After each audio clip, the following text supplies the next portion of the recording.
بسم اللہ الرحمن الرحیم۔ السلام علیکم۔ ابن عقیل رحمہ اللہ اپنا واقعہ لکھتے ہیں کہ میں بہت ہی زیادہ غریب آدمی تھا۔ ایک مرتبہ میں نے طواف کرتے ہوئے ایک ہار دیکھا جو بڑا قیمتی تھا۔ میں نے وہ ہار اٹھا لیا۔ میرا دل چاہتا تھا کہ میں اسے چھپا لوں، لیکن میرا ضمیر کہتا تھا ہرگز نہیں، یہ چوری ہے، بلکہ دیانتداری کا تقاضا یہ ہے کہ جس کا یہ ہار ہے اسے میں واپس کر دوں۔ چنانچہ میں نے مطاف میں کھڑے ہو کر اعلان کر دیا کہ اگر کسی کا ہار گم ہوا تو آ کر مجھ سے لے لے۔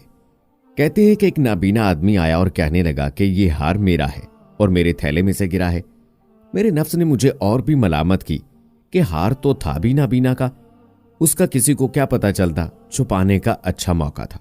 مگر میں نے وہ ہار اسے دے دیا۔ نابینا نے دعا دی اور چلا گیا۔ کہتے ہیں کہ میں دعائیں بھی مانگتا تھا کہ اللہ میرے لیے کوئی رزق کا بندوبست کر دے۔ اللہ کی شان دیکھیں کہ میں وہاں سے حلہ آ گیا۔ یہ ایک بستی کا نام ہے۔ وہاں کی ایک مسجد میں گیا تو پتا چلا کہ چند دن پہلے امام صاحب فوت ہو گئے تھے۔ لوگوں نے مجھے کہا کہ نماز پڑھا دو۔ جب میں نے نماز پڑھائی تو انہیں میرا نماز پڑھانا اچھا لگا۔ وہ کہنے لگے تم یہاں امام کیوں نہیں بن جاتے؟ میں نے کہا بہت اچھا۔ میں نے وہاں امامت کے فرائض سر انجام دینے شروع کر دیے۔ تھوڑے دنوں بعد پتا چلا کہ جو امام صاحب پہلے فوت ہوئے تھے ان کی ایک جوان سال بیٹی ہے۔ وہ وصیت کر گئے تھے کہ کسی نیک بندے سے اس کا نکاح کر دینا۔ مقتدی لوگوں نے مجھ سے کہا جی اگر آپ چاہیں تو ہم اس یتیم بچی کا آپ سے نکاح کر دیتے ہیں۔ میں نے کہا جی بہت اچھا۔ چنانچہ انہوں نے اس کے ساتھ میرا نکاح کر دیا۔ شادی کے کچھ عرصے کے بعد میں نے اپنی بیوی کو دیکھا کہ اس کے گلے میں وہی ہار تھا جو میں نے طواف کے دوران ایک نابینا آدمی کو لوٹایا تھا۔ اسے دیکھ کر میں حیران رہ گیا۔ میں نے پوچھا یہ ہار کس کا ہے؟ اس نے کہا یہ میرے ابو نے مجھے دیا تھا۔ میں نے کہا آپ کے ابو کون تھے؟ انہوں نے کہا وہ عالم تھے، اس مسجد میں امام تھے اور نابینا تھے۔ تب مجھے پتا چلا کہ اس کے ابو وہی تھے جن کو میں نے وہ ہار واپس کیا تھا۔ میں نے اس کو بتایا کہ یہ ہار تو میں نے ان کو اٹھا کر دیا تھا۔ وہ کہنے لگی کہ آپ کی بھی دعا قبول ہو گئی اور میرے ابو کی بھی دعا قبول ہو گئی۔ میں نے کہا وہ کیسے؟ اس نے کہا کہ آپ کی دعا تو اس طرح قبول ہوئی کہ اللہ تعالیٰ نے آپ کو گھر بھی دیا، گھر والی بھی دی اور رزق بھی دیا، اور میرے ابو کی دعا اس طرح قبول ہوئی کہ جب وہ ہار لے کر واپس آئے تو وہ دعا مانگتے تھے کہ اے اللہ، ایک امین دیانتدار شخص نے میرا ہار مجھے لوٹایا ہے۔ اے اللہ ایسا ہی امین شخص میری بیٹی کے لیے خاوند کے طور پر عطا فرما دے۔ اللہ نے میرے باپ کی دعا بھی قبول کر لی اور آپ کو میرا خاوند بنا دیا۔ تو وہ مخلص بندے کا کام اللہ تعالیٰ کبھی رکنے نہیں دیتے، اٹکنے نہیں دیتے، بلکہ اس کی کشتی ہمیشہ کنارے لگا دیا کرتے ہیں۔ احمد بن طولون معتز باللہ کے زمانے میں مصر کے حاکم تھے۔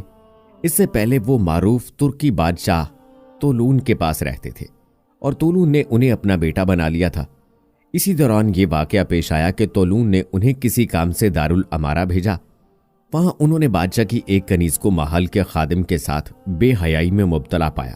احمد بن طولون اپنے کام سے فارغ ہو کر بادشاہ کے پاس واپس پہنچے، لیکن اس قصے کا اس سے کوئی ذکر نہیں کیا۔ ادھر کنیز کو یہ یقین ہو گیا کہ ابن طولون بادشاہ سے ضرور میری شکایت کر دیں گے، اس لیے اس نے یہ حرکت کی کہ طولون کے پاس جا کر احمد بن طولون کی شکایت کر دی کہ وہ ابھی میرے پاس آئے تھے اور مجھے بے حیائی پر آمادہ کرنا چاہتے تھے۔ کنیز نے شکایت اس انداز سے کی کہ بادشاہ اس سے بہت متاثر ہوا اور اس نے فوراً احمد بن طولون کو بلوایا اور کنیز کی شکایت کا زبانی طور سے تو کچھ ذکر نہیں کیا، البتہ ایک مہر شدہ خط ان کے حوالے کر دیا اور حکم دیا کہ یہ خط فلاں امیر کے پاس پہنچا دو۔ خط میں یہ لکھا تھا کہ جو شخص یہ خط تمہارے پاس لا رہا ہے اسے فوراً گرفتار کر کے قتل کر دو اور اس کا سر میرے پاس بھیج دو۔ احمد بن طولون کو ادنا وہم بھی نہ تھا کہ ان کے خلاف سازش ہو چکی ہے۔ وہ خط لے کر روانہ ہوئے۔ راستے میں اسی کنیز سے ملاقات ہو گئی۔ کنیز یہ چاہتی تھی کہ بادشاہ احمد بن طولون کو مجھ سے باتیں کرتے ہوئے دیکھ لے تاکہ اسے یقین ہو جائے کہ میری شکایت درست تھی۔ چنانچہ اس نے احمد بن طولون کو باتیں الجھانے کی کوشش کی اور کہا کہ مجھے ایک ضروری خط لکھوانا ہے، آپ خط لکھ دیجئے اور اب بادشاہ کا جو مکتوب لے کر جا رہے ہیں وہ میں دوسرے خادم کے ذریعے بھجوا دیتی ہوں۔ چنانچہ اس نے بادشاہ کا مکتوب اسی خادم کے حوالے کر دیا جس کے ساتھ وہ مبتلا ہوئی تھی۔ وہ خادم خط لے کر اسی امیر کے پاس پہنچا۔ امیر نے خط پڑھتے ہی اسے قتل کروا دیا اور اس کا سر طولون کے پاس بھیج دیا۔